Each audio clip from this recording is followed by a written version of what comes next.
Sir. నమస్తే. మీ పేరు sir? కోర ఎల్లయ్య, సిద్దిపేట జిల్లా కుర్మ సంఘం అధ్యక్షుడు. కుర్మా అంటే యాదవ్స్ కిందకి వస్తుందా? కాదు, కుర్మ వేరు, యాదవ్ వేరు. యాదవ్ ఏమో బీసీ డి, కుర్మ ఏమో బీసీ బి. ప్రభుత్వం నుంచి ఇప్పుడు యాదవ్స్ కి గొర్రెలు కానీ ముద్రాజ్ వాళ్ళకి చేపలు కానీ ఇస్తున్నారు కదా, దాని గురించి ఏమంటారు? చాలా స్పందించారు. గొల్ల కుర్మలకు ఎన్నడూ కూడా ఉమ్మడి ఆంధ్రప్రదేశ్లో కానీ ఇప్పుడు కూడా స్కీమ్ లేకుండే. పేదరికం ఉన్నటువంటి గొల్ల కుర్మలకు ఫస్ట్ విడతల 6 లక్షల యూనిట్లు వచ్చినాయి. సెకండ్ విడత కూడా స్టార్ట్ అయింది. ఏదో అంత ఉపాధి లెక్క గొర్రెలు కాపర్కు 21 గొర్రెతోటి కొంచెం డెవలప్మెంట్ అవుతుంది.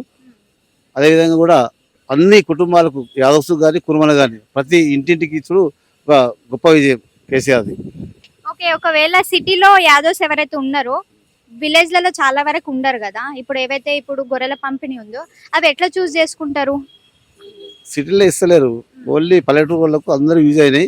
ఇప్పటికే అనేక గొర్రెలు వచ్చినాయి, ఇక్కడ డెవలప్మెంట్ అయింది, సంపద పెరిగింది. ఇప్పుడు ఇక్కడ తెలంగాణ నుంచే బయటకు కర్ణాటక కానీ మహారాష్ట్ర అవకాశం ఉంది, పంపిణీ ఉంది. గతంలో కర్ణాటక నుంచి మహారాష్ట్ర నుంచి హైదరాబాద్కి వస్తు రోజుకు 2 లారీలు 3 లారీలు వచ్చు. ఇప్పుడు ఇక్కడనే సంపద అయింది కాబట్టి ఇక్కడనే సరిపోతున్నాయి. చేపల గురించి?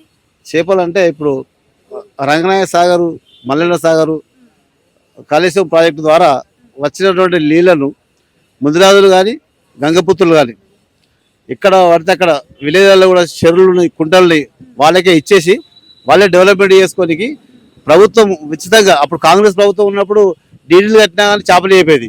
ఇప్పుడు ప్రభుత్వము, తెలంగాణ ప్రభుత్వం గౌరవ కేసీఆర్ గారు ఏమంటున్నారంటే ఫ్రీ చేపలు ఇచ్చి వాళ్ళకు ఒక యూనిట్ సొసైటీ ఏర్పాటు చేసి గంగపుత్రులు కానీ ముద్రాలు కానీ ఒకటి మీరు చేపల ద్వారా కొద్దిగా ఎంతో అంత ఉపాధి కల్పించుకొని జీవనోపాధంతో వాళ్ళ మీద వాళ్ళ కాళ్ళ మీద వాళ్ళు నిలబడేటట్టు అదొక ఉపాధి లెక్క కేసీఆర్ తయారు చేసాడు.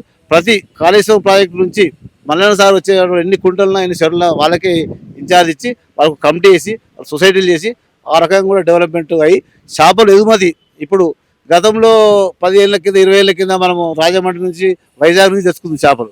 ఇప్పుడు తెలంగాణలో మన చేపలు మనకే అయినాయి కాబట్టి మనమే ఆంధ్రకు అమ్మే పరిస్థితి ఏర్పడుతుంది రానున్న రోజుల్లో.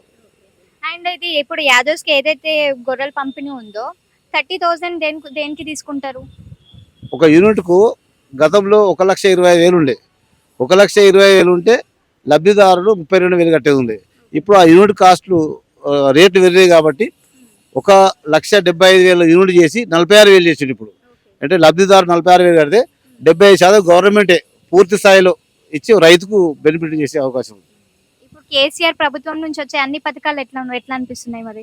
కేసీఆర్ ప్రభుత్వం అంటే బీసీలకు, ఎస్సీలకు ఇట్లాంటి పెద్ద దళిత అంబేద్కర్ రాజ్యాంగం రాసింది ఎవరికి సోయి లేకుండే గౌరవ కేసీఆర్ సచివాలయం పేరు పెట్టి అంబేద్కర్ పేరు పెట్టి కూడా ఒక గొప్ప విషయం.